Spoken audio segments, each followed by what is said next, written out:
আমার চ্যানেলে তোমাদের সকলকে স্বাগত।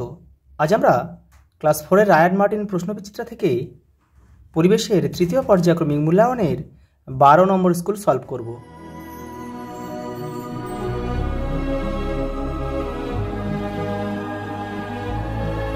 দেখো প্রথম প্রশ্ন কি বলেছে, দেখো একই পরিবারের শাখা প্রশাখাকে একসঙ্গে বলে আত্মীয়। পরেরটা দেখো, আমাদের দেশের মেঘালয় রাজ্যের খাসিয়া সমাজে আজও মা পরিবারের প্রধান। বলছে ড্যাশ মানুষ প্রথম পোষ মানিয়েছিল কুকুরকে মানুষ প্রথম পোষ মানিয়েছিল। পরেরটা দেখো, ড্যাশ রাজাদের নামেই একসময় বিষ্ণুপুরের নাম ছিল মল্লভূম। মল্ল রাজাদের নামেই একসময় বিষ্ণুপুরের নাম ছিল মল্লভূম। গান্ধীজির পুরো নাম হলো মোহনদাস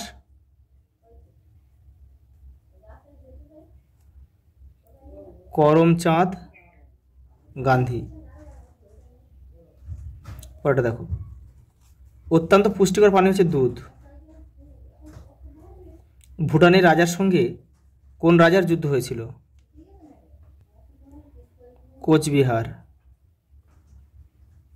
কোচবিহারের রাজার যুদ্ধ হয়েছিল। খাসিয়া জয়ন্তীরা আগলে রেখেছেন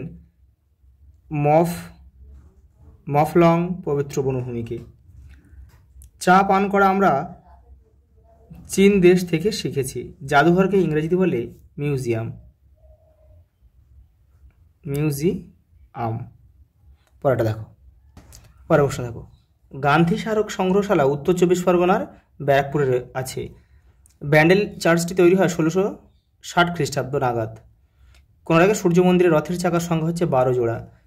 এটা হবে পাঞ্জাবে জোয়ার গম বাজরার চাষ বেশি হয়। পরেরটা দেখো, আড়াবাড়ি জঙ্গলে মানুষ শাল গাছের চারা বসাতে শুরু করে। দিল্লির জামা মসজিদ তৈরি করেছিলেন মুঘল সম্রাট শাহজাহান। পরেরটা দেখো, কে গান্ধীজিকে মহাত্মা বলে ডাকতেন? কবিগুরু রবীন্দ্রনাথ ঠাকুর। পশ্চিমবঙ্গের কোথায় কোথায় আলু রাখার হিমঘর আছে? বর্ধমান, হুগলিতে রয়েছে। আমাদের দেশের সবচেয়ে পুরনো জাদুঘরটির নাম কি? ভারতীয় মিউজিয়াম বা ইন্ডিয়ান মিউজিয়াম, যেটা হচ্ছে ভারতীয় জাদুঘর। 1814 সালে কিন্তু এটা তৈরি হয়েছিল। দেখো, ব্রতচারীর প্রতিষ্ঠাতার নাম কি? গুরু সদয় দত্ত। রোমানরা শুকনো করা কোন খাবার ভালোবাসতেন? ফল। গান্ধীজির কবে জন্ম হয়? 1869 খ্রিস্টাব্দের 2রা অক্টোবর, মানে অক্টোবর মাসের 2 তারিখে। পরেরটা দেখো, আড়াবাড়ি জঙ্গল সংরক্ষণ কে করেছিলেন? অজিত কুমার ব্যানার্জি। পশ্চিমবঙ্গের সবচেয়ে পুরনো চার্চের নাম কি? ব্যান্ডেল চার্চ। জামভাজি কোথাকার লোক ছিলেন? রাজস্থানের লোক ছিলেন। আমাদের দেশে ছোট গুল্ম মিশিয়ে কী তৈরি করা হয়? জারক রস। দেখো পরেরটা দেখো, টিকা লেখো। সৌধ ভাস্কর্য স্থাপত্য আগের সেটগুলোতে বহুবার এই প্রশ্নটা হয়েছে। এটা দেখানো আছে 156 পেজে রয়েছে, তোমরা ওখান থেকে দেখে নেবে। দেখো পরেরটা দেখো, পটচিত্র। দেখো পটচিত্র হচ্ছে তোমার সে নয়া পিংলার পটচিত্র কিন্তু বিখ্যাত। লেপচা মিউজিয়াম কোথায় অবস্থিত? দার্জিলিং। দেখো রাজা ভাতখার প্রকৃতি বীক্ষণ কেন্দ্র কোথায় অবস্থিত? দেখো জলপাইগুড়িতে রয়েছে। আদিবাসী মানুষের সংগ্রহশালা রাঁচিতে রয়েছে।